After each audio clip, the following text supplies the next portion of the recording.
Добро вечер во Централните вести. Ви благодарам што сте на Канал 5. Еве што издвојуваме.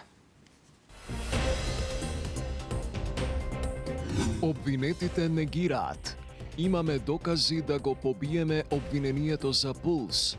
Ова завојана вистината не може ни баба Ванџа да станела од гроб да го предвиди. Бектеши не потпишал ниту една лиценца, а Сарачини дал за друго кабаре, тврди одбраната на екс-министрите. Кривична за Спасовски, за станицата од Сарај, каде што бил регистриран и автобусот кој што изгоре во Бугарија. Тој ги отфрла наводите во пријавата. Филипче со резолуција во собранието против мигрантите. Не може да фрлаат магла, да избегнуваат прецизно да одговорат. Веќе владата дала потврда за овој проект да се случува. Мицкоски вели СДСМ шират паника. Ако најдат и еден мигрант, јас сум подготвен трајно да ја напуштам политиката. Во спротивно, очекувам Венко Филипче и останатите да се извинат. Собранието го донесе буџетот за следната година. Власта и опозицијата гледаат со различна диоптрија. Австралија, прва во светот ги забрани социјалните мрежи за помлади од 16 години. It's obviously a change and I think it will impact my life.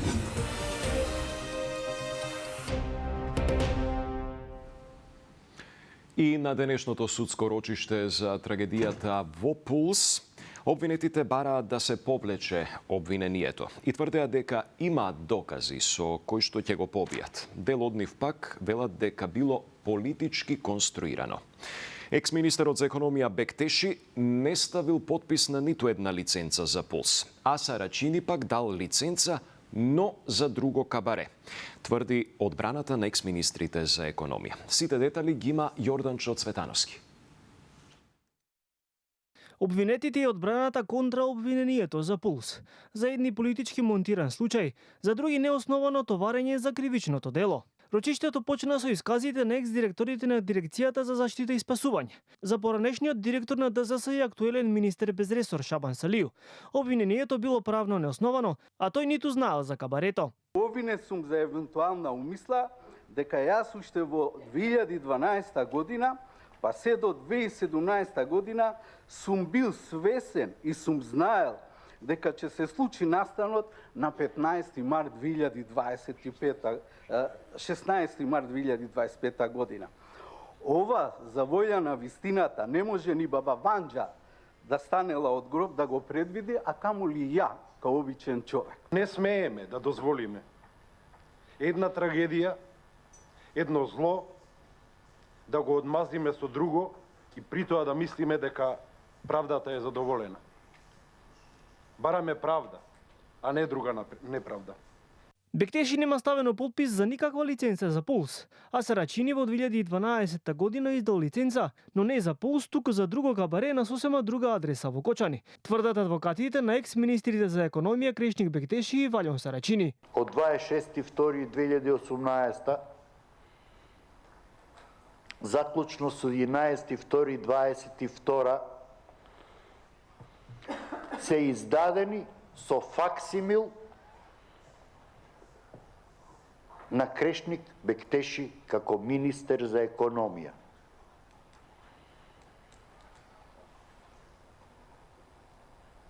Ова значи дека не постои ниту еден подпис на лиценца од Крешник Бектеши. Дали поранешниот министер Валјон Сарачини, на кого му завршил мандатот во 2014 година, и од тогаш нема никаков партиски ниту политички ангажман, требало според обвинителството 13 години потоа, после издавањето на лиценцата која да потсетам важи само една година и не се однесува за објектот и локацијата каде е настанат пожарот, да спречи вметнување на пиротехнички средства во објектот. Своје излагање имаше и градежниот инспектор Огнен Ѓоргиев, кој изјави дека немал никаква надлежност. Градежната инспекција затвора градилишта, а не стопански објект, вели тој. Никогаш не сум бил во објектот, ниту бил во моја надлежност. И со сето ова јас немам пак ќе кажам, никаква врска и бесправно сум обвинет. Тука пренамена не постои. Туку дека има промена на дејноста за која градежната инспекција нема никакви ингеренции. Градежната инспекција може да затвори градилиште, стопански објект не. На рочиштето присутни беа и родителите и роднините на загинатите во дискотеката Пулс, но не дадоа изјави за медиумите. Судскиот процес продолжува утре. Кривична за екс-министерот Спасовски за станицата за технички преглед од Сарај, каде што бил регистриран и автобусот на Беса Транс. Решението за забрана на техничкиот било донесено неколку дена по несреќата во Бугарија. Спасовски ги отврла наводите и вели дека власта се навраќа на старите методи. Јана Јосифовска. МВР поднесе кривична пријава против поранешниот министер за внатрешни работи Оливер Спасовски за злоупотреба на службена положба и овластување. Го сомничат дека во 2021 година, 3,5 месеци во ФИОКа го чувал решението за затворање на станицата за технички преглед Вија Комерц во Сарај, иако според законот требало да го потпише во рок од 15 дена, откако претходно стручна комисија утврдила низа нерегуларности во работата на станицата, во која во октомври 2021 на контрола поминал и автобусот на Беса Транс, кој на 23 ноември учествуваше во трагичната сообраќајна несреќа во Бугарија, во која загинаа 45 луѓе. Дури 3 дена по оваа несреќа, Спасовски го потпишал решението. Делото го сторил на начин што во законски предвидениот рок не донел решение за одземање на овластување за технички преглед врз основа на предлог доставен од надлежна организацијска единица за граѓански работи. Истиот, иако знаел дека рокот за донесување решение за одземање на овластувањето е најдоцна до 15 дена од денот на донесување на предметот, не ја извршил својата службена должност согласно член 65 став 3 од Законот за возила и член 5 од Правилникот за начинот и постапката за донесување и одземање на решението за овластување на правното лице за технички преглед на возила и за категории на возила за кои се издава овластување за технички преглед за возила. Спасовски во целост ги отфрла наводите во пријавата, но без да навлезе во детали за случајот. Во целост ги отфрлам наводите во така наречената пријава. Не ме изненадуваат методите, ништо ново. МВР, ВМРО се враќа на сцена, секогаш кога треба да се дефокусира јавноста од реалните скандали на власта. ВМРО ДПМН бега и сака да го оттргне вниманието од важните теми, трагедијата во Кочани, мигрантите, криминалите и лошата економска состојба. Така да се е јасно, ова е класичен обид за политички прогон, за дефокусирање на темата од мигрантите и скандалите на власта. Само имам лична дилема, дали повеќе им сметаат моите резултати кога бев министер, или пак проблем е мојата посветеност во борбата за вистината како опозиционер. Инаку за овој случај уште тогаш обвинителството за гонење организиран криминал и корупција отвори предистрага, а одговорност од него бараше и антикорупцијската комисија. Тој на пресконференција на 9 мај 2022 година, прашан зошто чекал 3,5 месеци да го потпише решението за затворање на станицата, не одговори конкретно, туку утврдувањето на одговорноста го остави на институциите и обвинителството. Мојот одговор е дека имаме моментално истрага која што се води и ќе ги даде резултати. Тоа ќе го покаже институциите кои што водат истраги за таа работа. Сега од ОЈО-ГОГ велат дека тогаш бил отворен предмет под допрен глас заради истражување на околностите, според кои непостапувањето на министерот придонело за несреќата со Беса Транс. Но по спроведена предистражна постапка, предметот бил затворен уште пред година и пол, бидејќи немало елементи за кривично дело, што се гони по службена должност. Разрешувањето на државниот обвинител Коцевски е во рацете на собранието. Се уште нема точен тајминг кога ќе се одржи седницата за негово разрешување. Премиерот Мицкоски очекува процедурата за изборот на наследникот на Коцевски да заврши брзо. Обвинителот и денеска тврди дека не држат аргументите на власта за неговото разрешување. Михајло Видимлиски. Разрешувањето на државниот обвинител Љупчо Коцевски е во рацете на собранието, но засега нема информација кога би се нашло на дневен ред пред пратениците. Премиерот Христијан Мицкоски, без повторно да ги образложува причините поради кои се предлага разрешување на Коцевски, рече дека очекува бргу да заврши постапката. Кој би го наследил вели дека не знае, но најавува транспарентен процес за избор. Не сме ни размислувале. Тоа ќе биде јавен повик, секој некој што ќе ги исполнува условите согласно закон и согласно самиот повик може да се пријави, така што пратениците се тие кои што одлучуваат кое е најдоброто решение, тие го бираат на крајот. Очекувате брзо да тече оваа процедура? Да. Советот за јавни обвинители даде негативно мислење. Па добро, тоа е мислењето на Советот, мислењето на владата е поинакво. Државниот обвинител Коцевски денеска го повтори ставот дека се работи за политичка одлука, но и рече дека неаргументирани се наводите дека нарушена била функционалноста на обвинителството.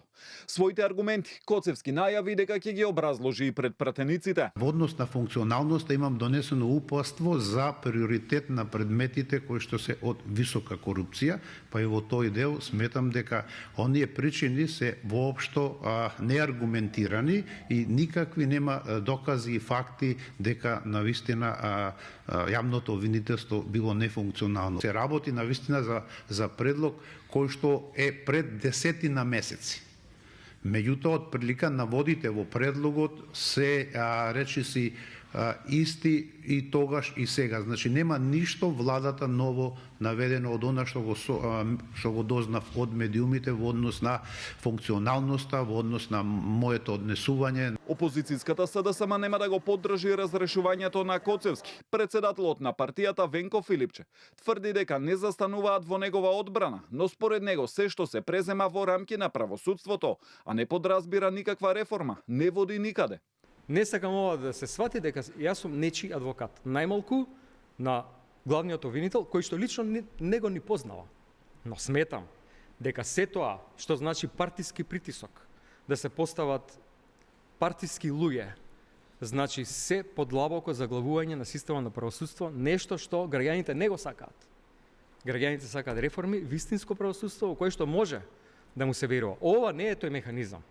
За разрешување на Коцевски, кој е на функцијата од февруари 2024 е потребно просто мнозинство од 61 глас за. Тоа го предвидува актуелниот закон за јавно обвинителство, но и новиот предлог закон кој во моментов е на мислење пред надлежните институции, министерства и обвинителството, нема суштински измени во тој дел. Во новата верзија само се допрецизирани некои одредби, но останува истиот начин на избор и разрешување на државниот обвинител. Иако Венецијанската комисија препорача разрешување и избор со двотретинско мнозинство, за тоа сепак се потребни уставни измени. Лидерот на СДСМ Венко Филипче тврди дека власта има договор за мигрантите. СДСМ ќе поднесат резолуција во собранието. Ако не се прифати, ќе има и протести, порача Филипче. Премиерот Мицкоски тврди дека СДСМ шират паника и прават штета на договорот за стратешко партнерство. Ако најде еден мигрант, тој ќе се повлече. Ако не, Филипче јавно да се извини, порача Мицкоски. Детали од Маја Стојановска. Прво резолуција, а доколку не биде прифатена и протести против примање мигранти од Велика Британија, најавува лидерот на опозицијската СДСМ Венко Филипче. Резолуцијата деновиве се очекува да биде подготвена и поднесена до парламентот, а Филипче вели дека одлуката за тоа дали и кога ќе има протести ќе зависи од однесувањето на пратениците на ВМРО ДПМНЕ. Тој тврди дека од своји извори во Велика Британија добил потврда дека проектот за примање мигранти во земјава ќе се случи, објаснувајќи дека е врзан со кредитот од 6 милиарди евра и ќе се користи за, како што вели, затворање на дупка во буџетот од 1 милиарда евра која ја создала власта. Доколку ВМРО ДПМН не излезе и не ја прифати оваа резолуција, ќе бидеме приморани понатаму да се бориме со сите демократски средства. Еден од нив е да ги повикаме сите граѓани на еден голем народен протест. Не може да фрлаат магла, да избегнуваат прецизно да одговорат, затоа што знаеме од извори од Британија за што точно се зборувало и дека всушност веќе владата дала потврда за овој проект да се случува. Работите се врзани во пакет. Мицкоски и владата отворија толку голема дупка што нема пари како да се затвори се. Премиерот Мицкоски пак му фрли ракавица на Филипче и му порача дека доколку до пролет во државата најде мигрант кој е дел од договор со Британија, тој ќе ја напушти политиката, но во спротивно да се извини и на него и на македонската јавност за ширење паника. Наспроти тврдењата на Филипче, премиерот вели дека буџетот бил во одлична состојба, потсетувајќи дека договорот со Велика Британија е ратификуван во парламентот и јавно достапен за секој да го прочита. Поради вакви лажни вести на еден врвен водечки британски медиум, главниот уредник си поднесе оставка. Зборувам за BBC. Така што еве, јас нема да ги коментирам овие наводи во таблоидите таму, тоа што имав да кажам и што се однесува до македонската јавност и македонските граѓани, јас го кажав и впрочем еве реков, мојата политичка глава е на маса, ако најдат и еден мигрант кој што е резултат на договорот со Велика Британија или било каков друг договор, јас сум подготвен трајно да ја напуштам политиката. Во спротивно, очекувам Венко Филипче и останатите да се извинат за сите овие лаги кои што ги испраќаат. Нема да го коментирам делот колку штетат на договорот со нашиот стратешки партнер Велика Британија. Направија огромна штета. Според текстови во делот британските медиуми објавени изминатите денови, Македонија беше спомената како следна потенцијална дестинација за префрлање на мигранти, кои биле одбиени од британските институции. Во делот објавените текстови беше споменат износ од околу 20.000 фунти по лице, сума што Британија би ја исплаќала за секој мигрант сместен во трета држава, но за надписите нема официјална потврда од британските власти. Ако мигрантите се штетни за Британија, тогаш се штетни и за нас, вели председателката Силјановска. Но такво нешто нема, ниту пак треба да се прифати, одговори денеска председателката Гордана Силјановска-Давкова. Ако се работи за лица кои се опасност за Британија, тие се подеднакво опасни и за нас, и јас сум против нивен прием. Меѓутоа сега ова што го кажувате резолуција, ама прашањето е зашто резолуција ако ние немаме докази. Секогаш кога превземаме некои активности, мора за тоа да имаме сигурни факти и докази, за да не го губиме времето во креирањето дополнителни поделби. Председателката Силјановска смета и дека има промена во реториката на Европската Унија околу излезно решение во однос на Македонија. Дека излезни решенија за деблокада на процесот има, но дека сепак не зависат од нас. Афродита Рамос со детали. Има промена во реториката на Европската Унија за некакво излезно решение и промена на заклучоците кои Советот на ЕУ наредната недела треба да ги изгласа за Македонија, тврди председателката на државата Гордана Силјановска-Давкова. Точно е дека ние сме разговарале за излезни решенија, можеби некој не го гледа тоа, но јас мислам дека има промена во реториката на највисоките представници на Европската Унија во поглед на ова прашање, бидејќи не се работи само за еден преседан, се работи за приказна што ќе се повторува доколку во стартот не се најде решение. Председателката е на ставот дека вакви решенија постојат, иако некои би биле тешко изводливи, но сепак вели, одлуката дали тие ќе се прифатат не зависи од нас. Веќе споменував јас, иако знам дека е тоа точно, дека тешко може да се менува со трет протокол, втор протокол, но за почеток на преговорите се донесува за втората меѓувладина конференција, исто така и една изјава за отварање. Значи има можности, со интерпретација може. Јас мислам дека мора да ги тргнеме историјата, културата и јазикот од критериумите. Премиерот Христијан Мицкоски на партискиот конгрес потврди дека е подготвен да разговара, но под услов да се испочитуваат пресудите од Страсбург и да има нови заклучоци од Советот на ЕУ, како гаранција дека нема да има нови билатерални вета. На 16 декември во Брисел се очекува Советот на ЕУ да ги усвои заклучоците за проширувањето, преку кои ќе ја повикаат Македонија да ги спроведе уставните измени, а штом тоа е исполнето, без одложување и дополнителни политички одлуки, да свика меѓувладина конференција, а потоа и отварање на првиот преговарачки кластер.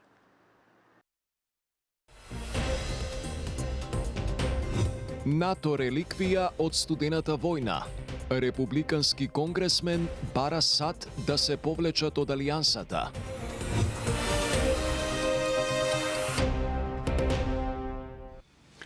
По дводневна расправа, Собранието денеска го донесе буџетот за 2026-та. За гласаа 71 пратеник, 14 беа против, а немаше воздржани. Буџетот за следната година тежи околу 6,7 милиарди евра и во него растот на БДП-то е проектиран на 3,8%, а инфлацијата на 2,5%. Вкупните приходи треба да изнесуваат 374,9 милиарди денари, расходите 414,2 милиарди, а буџетскиот дефицит 39,2 милиарди денари, или 3,5% од планираниот БДП. 100 милиони денари скративте за 2 дена, додека патуваше буџетот од Собрание до влада и назад. Еве прашувам, како бе ви текна да скратите 4 милиони евра субвенции за земјоделците? За 2 дена. И да кажете, колеги, почитувани пратеници, ние скративме кај субвенции 4 милиони евра за 2 дена. Ама ќе правиме финти. Еден буџет таму доаѓа, овај дополнетиот никој не го чита, демек исти се тие. 4 милиони евра има помалку субвенции за земјоделците во овој дополнетиот предлог буџет. И кај царините, и кај даноците гледате дека не во мал обем се зголемени приходите за разлика од претходната година, како што се зголемувале во минатото, туку во многу поголем процент од тоа. Точно така. Она каде што сте замижували и не се наплаќале даноци заради лични интереси, приватни контакти и така натаму, сега тоа не е така. За сега владата не планира мерки за намалување на цените на храната. Во меѓувреме се чека и на изготвување на потрошувачката кошница од страна на Економско-социјалниот совет, наспроти она на ССМ. За ноември статистика измери инфлација од 4%. Сандра Спасовска. Владата не планира мерки за намалување на цените на храната. Премиерот Христијан Мицкоски вели анализите кои ги направиле по досегашните празнични кошнички и мерки покажале дека било каков интервенционизам ќе значи само преливање во следните месеци. Вели ги анализираат сите аспекти во моментов, инспекторите од ДПИ се на терен и се утврдуваат евентуални нерегуларности. Да, може тој месец ќе имаме поевтина цена на артиклите, но трговците тоа потоа го пренесуваат во следните месеци. Базната инфлација. Тука овој месец забележавме отстапување, посебно во делот на овошјето и делумно зеленчукот. Ке испитаме претежно кај берзанските артикли, шекерот и слично, ке испитаме зошто е тоа така и инспекциите ќе продолжат прилично ревносно да се вршат својата работа. Изјавата на Мицкоски доаѓа откако статистика вчера измери инфлација од 4% во ноември годинава, споредбено со истиот месец лани, но изголемување од 0,5% кај месечната инфлација. Според статистика, за една година најмногу поскапело овошјето, но и месото. Маслото, а зголемување на цените регистрирано и кај дел од млечните производи, но и лебот, јајцата. И граѓаните кои ги анкетиравме велат од ден во ден забележуваат промени во цените и очекуваат државата да превземе нешто. Би требало да има, затоа што е живот многу скап. Дојдено може да се поевтинат цените. Би требало да има, пошто цените од однос на лани некаде, да не речем, ама 40% се поскапи однос на лани, значи пред новогодишните и божичните празници. Све е поскапено. Ако денеска влезам, ако пазарам нешто, утре е друга цена. И сега не е проблемот за 20-30 денари, ама секој ден по 20-30 денари за нас пензионери бе стари вреди. Во меѓувреме се чека седница на економско-социјалниот совет, на кој треба да се донесе новата владина потрошувачка кошничка, која според надлежните ќе биде вистински показател за месечните трошоци на граѓаните.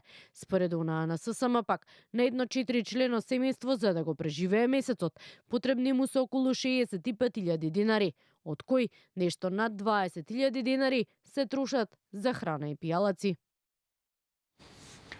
Судските службеници ги бараат неисплатените плати како и нивно покачување, паралелно со тие на судиите, но и пополнување на испразнетите места во судската администрација, каде што еден службеник вршел работни задачи за повеќе позиции. Детали од Здравко Димитров. Поголема плата за судските службеници, која ќе се зголемува паралелно со платите на судиите, побараа од независниот синдикат на судската администрација. Председателката на синдикатот Јасмина Величковска се пожали и дека на службениците не им била исплатена плата за неколку месеци, како и јубилејната награда и дека тие ги бараат за останатите средства. Како што има пари во буџетот за исплата на овие награди на судиите, треба да има и за судските службеници, вели Величковска. Бараме платата на судската служба да биде врзана со платите на судиите, односно во законот за судови да влезат и за законот за судска служба, со тоа што да бидеме врзани со 60 до 80% од платата на судиите, односно како ќе растат платите на судиите, да растат и платите на судските службеници. Во спротивно ќе бидеме приморани да најавиме штрајк во сите судови низ цела Македонија. Недостасуваат многу работни места, непополнети. И имаме луѓе, вработени кои што работат на повеќе позиции, освен својата работат и за 20, 3, дури за 4 колеги други. Председателот на судскиот совет Александар Камбовски вели дека ги поддржува нивните барања, иако независните синдикати очекуваат исплата до крајот на месецов, сепак одлуката е на Министерството за финансии, вели Камбовски. Очекуваме и ние, меѓутоа зависиме од Министерството за финансии. Доколку Министерството за финансии ни одговори на нашето барање, кое што е испратено уште пред 2 недели, да одобри пренамена на парични средства од една сметка на друга, бидејќи ние имаме парични средства да исплатиме додатоци, но се наоѓаат на друга подсметка кој што ги има Судски буџетски совет. Но за жал, 2 недели помина, ние се уште немаме одговор од финансии ни позитивен ни негативен. Од синдикатите велат дека засегнати се околу 2000 вработени, а поголем буџет побараа бидејќи како што велат тој не е само за судските службеници, туку за целиот судски систем. Дополнително бараат и изгласување на новиот закон за судска служба, кој бил подготвен во јуни. Следно на Канал 5, само вистини со Видиновски. Пријатна вечер.